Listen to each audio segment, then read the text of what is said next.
Bienvenue sur Parents en Or, la chaîne des parents humains en phase de révolution intérieure. Je t'accompagne sur ce chemin sur lequel je me trouve aussi.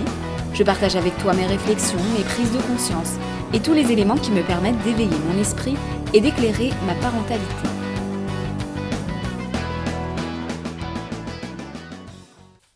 Salut, c'est Sandra. On se retrouve cette semaine pour le podcast un peu plus court et un peu plus personnel, qui est censé être plus court, on verra. Et aujourd'hui, je voulais partager avec toi là où les raisons pour lesquelles j'ai arrêté de faire du yoga. Pour ça, il faut d'abord que j'explique pourquoi je m'y suis mis, parce que c'est pas tout le monde qui commence à faire du yoga et qui s'y intéresse. Ça a commencé dès l'adolescence. Déjà à ce moment-là, j'étais attirée par le yoga, par la pratique du yoga. J'étais, je pense, essentiellement attirée par le côté sympa, le côté esthétique et le côté valorisant de cette pratique. En fait, j'étais très axée sur les postures et sur la respiration, parce que c'est ce qui se voyait le plus. Et j'aimais en fait cette recherche de sagesse. J'étais en recherche de sagesse. J'avais envie d'atteindre un niveau de sagesse élevé. Et du coup, déjà à l'adolescence, j'achetais des livres et je pratiquais en autodidacte. Et puis j'ai arrêté pendant quelques années et j'ai finalement repris et continué tout ça à l'âge adulte, toujours en autodidacte et ensuite en prenant des cours collectifs. Et à ce moment-là, j'y ai rajouté une touche de spiritualité dans ma recherche. J'ai fait 2 ans de cours collectifs.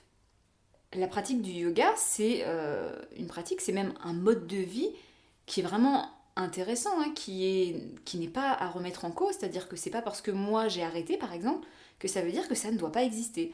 Il y en a qui s'intéresseront jamais au tennis et ça veut pas dire que le tennis c'est nul. C'est simplement aujourd'hui je voulais juste faire part de mon expérience à moi et de ce qui colle ou qui ne colle plus avec moi.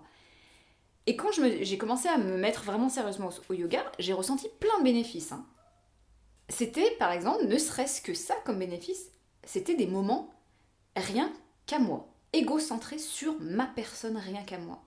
C'était des moments aussi où je travaillais énormément sur ma conscience, la conscience de mes ressentis et de mon corps. En fait, j'ai appris à ressentir tout ce qui composait mon corps, même au niveau organique. C'est-à-dire, j'arrivais à ressentir mon cœur qui battait, j'arrivais à prendre conscience et à visualiser mes organes qui se superposent les uns sur les autres, etc. Et puis évidemment, c'était un moment de relaxation essentiellement par la respiration chez moi. C'est-à-dire que c'était vraiment le fait d'apprendre à respirer, ça m'a aidé à me relaxer de manière temporaire, la relaxation. Mais avant, c'est quelque chose que je faisais très mal, la respiration. Aujourd'hui, je sais mieux respirer, je sais beaucoup mieux respirer qu'avant. Et ça permet de ressentir une relaxation et je l'ai très vite ressenti. Par contre, un des bénéfices que j'avais pas et qui me manquait, c'était de ressentir des effets à long terme sur mon anxiété. J'avais envie d'être quelqu'un de moins anxieuse, de moins nerveuse, et clairement, ça me faisait du bien sur le moment, et en fait, ça n'agissait pas sur ma vie au quotidien. Donc pendant ces 2 ans de cours collectifs, j'avais un prof que j'admirais beaucoup, qui est très riche en enseignement, ne serait-ce que dans les pratiques d'hygiène de vie de tous les jours, du quotidien, comment prendre soin de soi dans la vie de tous les jours. Il était vraiment très riche en enseignement, j'ai beaucoup aimé pratiquer avec lui. Et ce qui est sûr, c'est que quand j'ai commencé à suivre ces cours collectifs, j'étais dans une période très particulière de ma vie, je venais de perdre mon père, et j'étais très clairement en recherche de réponses, en fait. J'avais beaucoup de questions au niveau de la vie après la mort, de la spiritualité, de choses qui nous dépassent. Et à ce moment-là, donc, la pratique du yoga et de la spiritualité qui va avec, parce que le yoga, c'est aussi une grosse part de spiritualité, ça collait parfaitement avec ce dont j'avais besoin. Je cherchais des réponses et finalement, le yoga m'en apportait une petite partie. Donc mon prof nous donnait beaucoup, parce que pendant les cours, on avait une grande phase de discussion, et donc il nous parlait de magnétisme, d'énergie, d'attirer le positif à soi, la fameuse loi d'attraction, etc.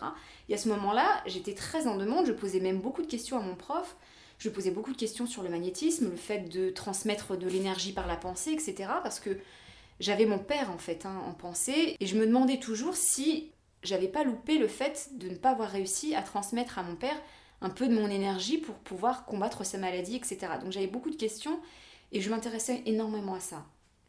Et puis petit à petit, ces questions que j'avais, j'ai commencé à y trouver des réponses finalement qui n'étaient pas celles auxquelles je m'attendais, et j'ai commencé à ouvrir de plus en plus ma conscience et à me détacher de tout ce qui était dogmatique et de tout ce qui était basé sur des préceptes infondés. Et quand j'ai commencé à écouter mon prof dire que la loi de l'attraction c'était une loi avérée scientifiquement, donc c'était ces mots, que c'était prouvé scientifiquement, puisque ça s'appuyait sur des recherches d'Einstein, qui parlaient des fréquences vibratoires et des énergies positives qui attirent les énergies positives, etc. Là, j'ai commencé à tiquer, c'est-à-dire que quand j'entends que la loi d'attraction se base sur la science, c'est infondé. Et là, j'ai commencé à ressentir un petit écart entre les réponses de mon prof et ce qui collait à ma capacité à croire, en fait, à mes capacités à croire.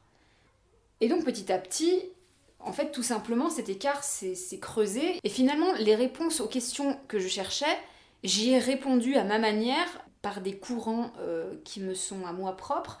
Et finalement, je n'avais plus besoin de ces réponses que je retrouvais dans le yoga.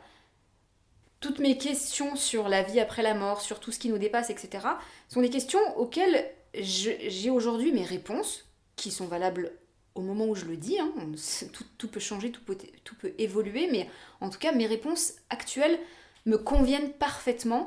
Et du coup, cette grande part de spiritualité qui est importante dans le yoga ne me correspondait plus. Et du coup, les bénéfices à aller à ces cours-là étaient moindres. Et la contrainte de sortir le soir pour y aller, de devoir rencontrer des êtres humains, d'avoir des interactions sociales, était plus lourd que les bénéfices. Donc c'est comme ça que j'ai arrêté tout simplement le yoga. Ça n'empêche pas que je fais encore des séances à ma manière chez moi de temps en temps. Je travaille énormément ma respiration encore. De temps en temps, je fais encore des enchaînements et des postures qui me font du bien. Mais le yoga en tant que tel, dans sa globalité, finalement dans son mode de vie et de pensée que ça représente, je ne m'y retrouve plus aujourd'hui. Donc c'est une pratique qu'aujourd'hui encore j'aime, mais plus dans sa globalité. Je prends ce que j'ai à prendre finalement, et puis je laisse ce qui ne me correspond plus, tout simplement. Je pense que c'est assez simple de fonctionner comme ça dans la vie, on fait tous un peu ça. On ne peut pas adhérer à 100% à tout, c'est quasiment impossible. On prend ce qui nous va et on laisse ce qui ne nous convient pas. Comme dans un plateau de petits fours, on prend ce qui nous va et le reste, on le laisse. Voilà. Bon, je vais m'arrêter là. Je te souhaite une bonne journée ou une bonne soirée. Je te dis à très vite. Salut. Retrouve toutes les valeurs qui sont défendues par ce podcast dans la boutique jedennerie.com. Tu trouveras le lien en description de cet épisode. Et je te dis à très vite.